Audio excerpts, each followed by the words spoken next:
All right, we're back with some more defensive use of a firearm stories for you. We're going to start in Philadelphia, where we have an adult female victim who was unharmed, and two suspects, 45-year-old Randy Miller and 48-year-old Jermaine Parker, who were both injured and arrested. So let's see what these guys were up to. A woman turned the tables on Sunday when she shot 2 of 4 would-be burglars in her Philadelphia home. Police say it happened around 1 a.m. in the city's Germantown neighborhood. Officials say 4 men were caught breaking into a residential home. According to police, the woman arrived at her apartment and found the 4 men inside without her permission. A confrontation ensued, and the woman shot 2 of the 4 offenders, who all fled the scene. When officers arrived, they found the woman standing in the street and one of the men lying on the ground suffering from 2 gunshot wounds. He was later identified as 48-year-old Jermaine Parker. Parker was treated on the scene by medics and transported to the hospital. Short time later, officers located the second man. He was suffering a gunshot wound to the back and was also transported to the hospital in stable but critical condition.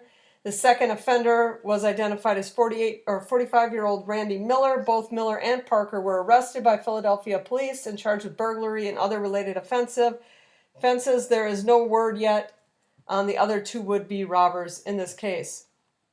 So we're seeing a lot of this. We're seeing a lot of women being the shooters in these home invasions. And it's becoming almost, I wouldn't say it's a 50-50 with the guys, but I would say the women are getting up there in protecting themselves. All right, let's go to Coleman, Michigan, where we have an adult victim who was unharmed and a suspect, an adult male suspect, and he was injured. Midland County Sheriff's deputies are investigating a Sunday morning break-in and shooting in Warren Township.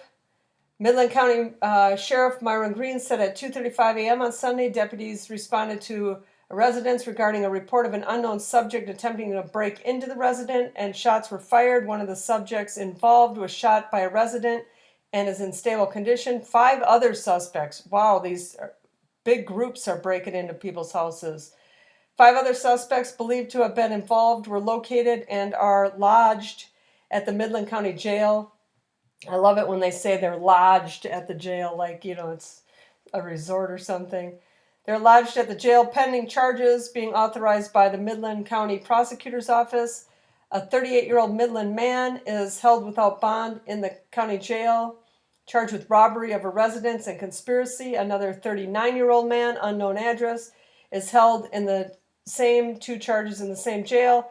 His bond is set to be set by the judge at arraignment on Monday. It is believed that this was a targeted incident and there is no cause for concern regarding the safety of the general public. So that's a second one where a lot of suspects are breaking into the house at the same time. It's not just 1 or 2 guys. These are like groups of people breaking into these people's houses at the same time.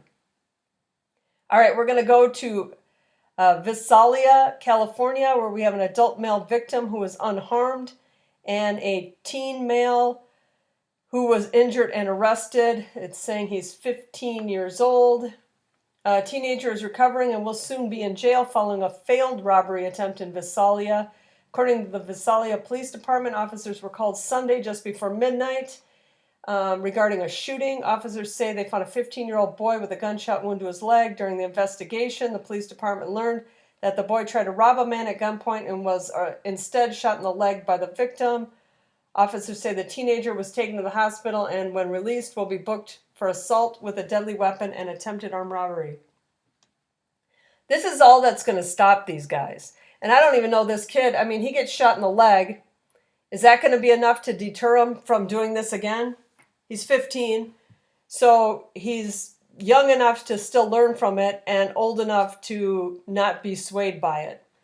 So who knows? I mean, he's not really going to get any kind of, he'll be booked for assault, it says, with a deadly weapon and attempted armed robbery. So he's not going to get any charges. I mean, maybe he goes to jail for a very small, it's California. He maybe goes for a small period of time.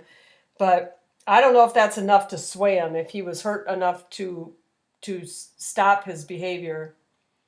All right, let's go to Indianapolis, Indiana, where we have an adult male who was unharmed and an adult female suspect, 18-year-old, who was injured. So the man is the victim and the female is the suspect in this one. Lawrence police are investigating after a girl was injured in a shooting early Friday morning. Shortly before 4 a.m., police officers responded for a report of a person shot. Police said that a preliminary investigation indicated a resident in the neighborhood was sleeping in his van, in a home's driveway, and woke up to a person breaking into the vehicle. The resident shot the person, described by police as a female under 18, twice. The girl ran from the car and was located by police at a nearby home with 2 gunshot wounds. She was alert and interacting with the medics when taken to the hospital, and her injuries are not believed to be life-threatening. Lawrence Police Department spokesperson said there is no ongoing threat to the public. So this guy's sleeping in his van, and this girl tries to break in. And these girls are just as bad as these guys now.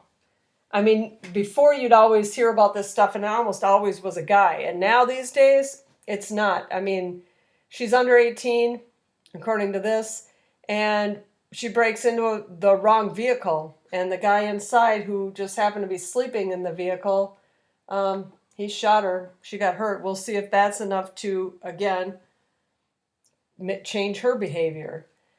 San Antonio, Texas, we got an adult male victim who is unharmed, and our suspect, 26-year-old Hector Ray Ortiz, he was killed.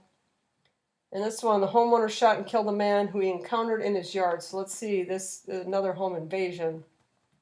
Police said the man was entering the yard of a rental property he owns when the man approached him in the yard with a large shears, and the homeowner fatally shot him. Let's see what they say. A homeowner on the southeast side shot and killed a man who he encountered in his yard when the man approached him with a large tool. Police responded to the scene after reports of gunshots in the area. An officer at the scene said the man lives in the area and owns a rental property across the street. Police said he was approached in the yard of the rental property around 5 p.m. He saw an unfamiliar bicycle, and when he entered the yard, a man in his 20s came towards him with a sharp tool like a large garden shears. Police say the homeowner shot the man dead, and they believe his story checks out. On Saturday, the man was killed, was identified as Hector Ray Ortiz. He's 26 years old. There has been no word on whether the homeowner will face arrest charges in this incident. Well, I mean, it's San Antonio, Texas, so that's a good thing. And the guy came at him with garden shears, which would definitely be considered a weapon. So shooting him on your own rental property would be most likely considered self-defense. So hopefully that everything works out for that homeowner. All right, and this is our last one. We'll go to Foley, Alabama, where we have an adult male victim who was unharmed.